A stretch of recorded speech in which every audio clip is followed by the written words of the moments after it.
former teammate here at Fox Sports Radio, who is the head coach of the Green Bay Phoenix men's basketball program, the guy who held down this time slot for 8 years before focusing on the hoops, Doug Gottlieb, is the head coach of Green Bay. We know that. Doug had an in-state rivalry game against Milwaukee. His post-game comments after the 3-point loss went viral. If you missed them, this was some of Doug Gottlieb after the game yesterday.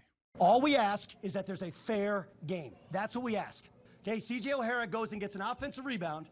Their player dives at his legs. CJ gets called for a foul. I need Donnie at the league and the new commissioner to explain to me the disparity in the officiating. That's what I need explained to me. I need somebody to explain to me how, just those two. There's others that I have massive issues with, okay?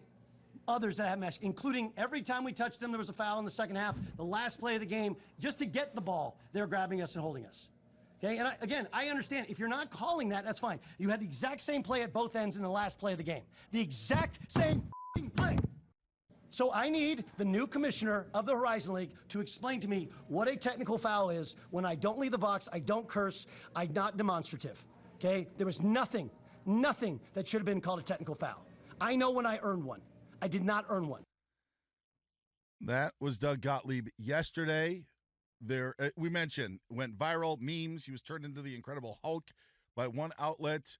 Doug Gottlieb joins the program. 24 hours later, Coach, is there anything you would like to say differently than what you said after yesterday's loss to Milwaukee?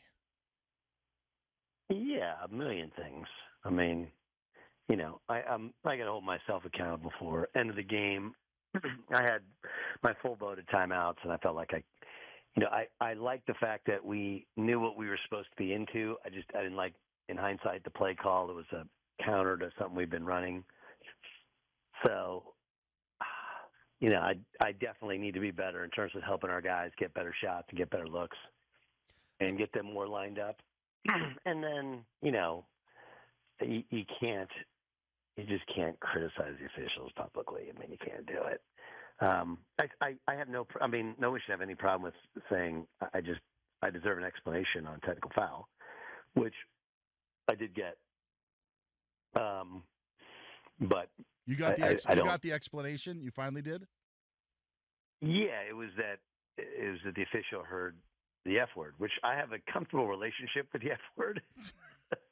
But I absolutely didn't say it there. And, you know, look, here's the way it actually works on the sidelines. And you know, honestly, like, now that I think about it, we could pull the tape because I'm mic'd up. So we can see I did say the F word, but because I definitely said it afterwards. Yes, you did. Yes. No, but I mean, you know, muttering to myself over there. Like, everything requires context. You know, even the F word doesn't get you a technical foul. It's, you know, how it's used, when it's used, how demonstrative you are. You're on the court. Have they warned you? You know, quality officiating. It was a 3-point game at the time, and quality officiating is, hey, coach, that's it. That's what they do. The really good ones say, hey, that's it. Or they come by you and they're like, hey, one more, and I'm gonna have to bang you. Like, all right. But that never happened because the honest truth, Dan, is I've been working all year on my sideline decorum, and I'm always pretty good to the officials. I'm pretty intense early on, and they know I kind of settle down. But it's more about my guys and having them ready to play, and you know how the game's being officiated early on sets the tone for how we can play offensively and defensively. But my issue with it was, in addition to the fact that he apparently heard something that wasn't said, was that, you know, there's no conversation before, there's no warning, there's no nothing. And then afterwards, it was almost as if everyone knew that there was a mistake made, so nobody wanted to come by. Because normally the referee, there's one guy who's the referee, and he's actually kind of control that stuff. They come by and like, hey, what happened? Blah, blah, blah, blah, blah. All right, we got you. You know, they kind of talk you down off a ledge. That didn't happen. So, but yeah, I did get an explanation. If I could do it again, I wouldn't have brought up any of the other stuff. You know, it's not worth it. I disagree with some of the calls. Not the reason we lost the game. We got to be better. We had an 8-point lead with under 8 to go, and we got to find a way to close, take better shots. I got to make better decisions as far as who's in the game, what we're running, what we're doing. we got to clean it up. And I strongly disagree with a couple of the calls, but what are you going to do? Like, there's literally nothing you can do other than complain to the supervisor officials at the league, and then they go back and review, and they tell you if you're right or tell if you're wrong. Yeah, Doug, I was going to ask you, first of all, great to speak with you, man. And I was going to ask you, you hear coaches all the time. Brad Underwood said it in one of his press conferences last week about, I'm sending a tape to the league office. Like, basically the insinuation being like, I'm going to send 2 or 3 plays to the league to let them know that they missed this call. I know it's a little inside baseball, but how does that process actually work? Because you probably hear it about a dozen times a year throughout college basketball from various coaches. It's a great question. Okay, so here's how it works. After every game, they send out to your director of basketball ops, they send out like a grading scale for all the refs, and then you're allowed, if you greatly disagree with some calls, whatever, you can send them into this queue, and then they review the queue, and they send back to you how the guy graded out. So the idea of I'm sending it in, you can send it in every time. And by the way, your Dobo sends them in every time. And the reason I feel like I have a good relationship with the league is I don't call them after every game. I'm just not that guy. We've had other opportunities at times during the year where I felt like, not the greatest officiating in the world or whatever, but I'm not going to be to complain about it, because the more you complain about it, become a whiner, and officials, I feel like, tune you out. But I was super passionate, and that's a gigantic game for us. We just played the best game of my early coaching career against Fort Wayne on Thursday. At home, we thumped them. We played great defense. Milwaukee's a little wounded. We beat them at home. The chance to sweep them after they beat us twice last year, and all the other things. I mean, it's a big in-state rivalry, and I think, in hindsight, with some growth, I'll take a breath and just avoid it in the future. But look, I'm fired up for my players, and I want them to feel like that they have a coach that's willing to fight for them. And I was really disappointed in that one call. It puts us in a bad spot where now all of a sudden we got 2 guys with 4 fouls that are starters. And it does happen to everybody. I get it. But it's, what's the legitimacy of every different call?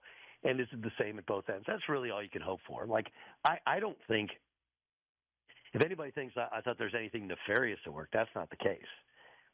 All you can do with your guys is say, hey, you have to feel the game, understand they're calling it tight, they're calling it loose. Usually the first 5 minutes of each half, they call it super tight.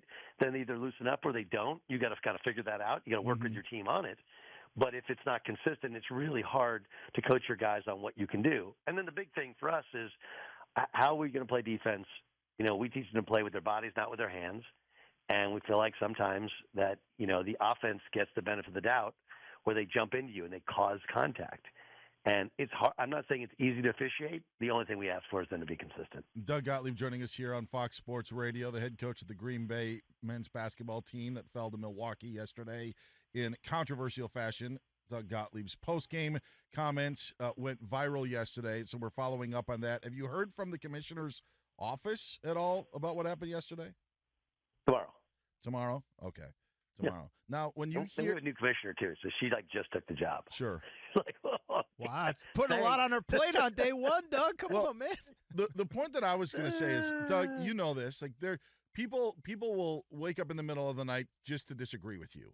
And I heard so many people on your side. I had more than a handful of people send me the video of your comments. One anonymous person, I didn't want to name him, said, I watched the entire game, understand his frustration. Those refs were terrible. Watching the game, I wondered if one ref wanted Milwaukee to win.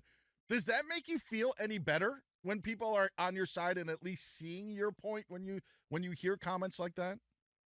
Yeah, but like, again, and do I put my team in a bad spot moving forward? Right? 'Cause we got 2 more road games here before we finish up at Youngstown, and we got to win a couple more if we want to get a home game in the conference tournament. And I mean, yesterday we got a chance to move up into second, be half game out of first or whatever. Would have been a gigantic thing for us, and we lost. And you can't sit here blame the officials or whatever.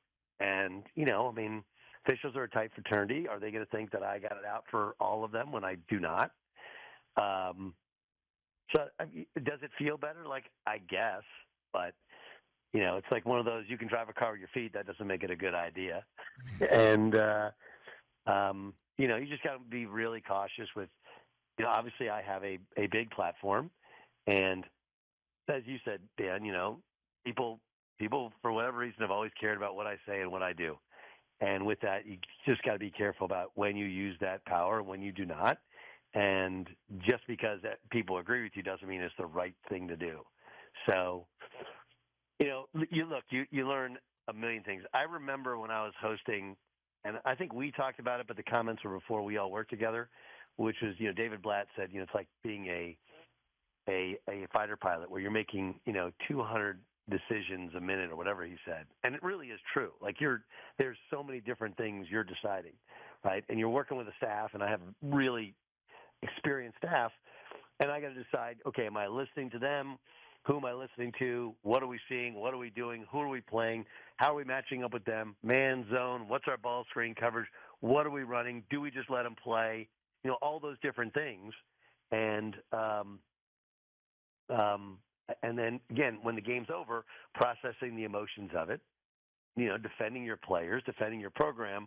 On the other hand, not putting your program or your players in a bad spot. So, look, I'm going to learn from it, and I'm going to get better because of it.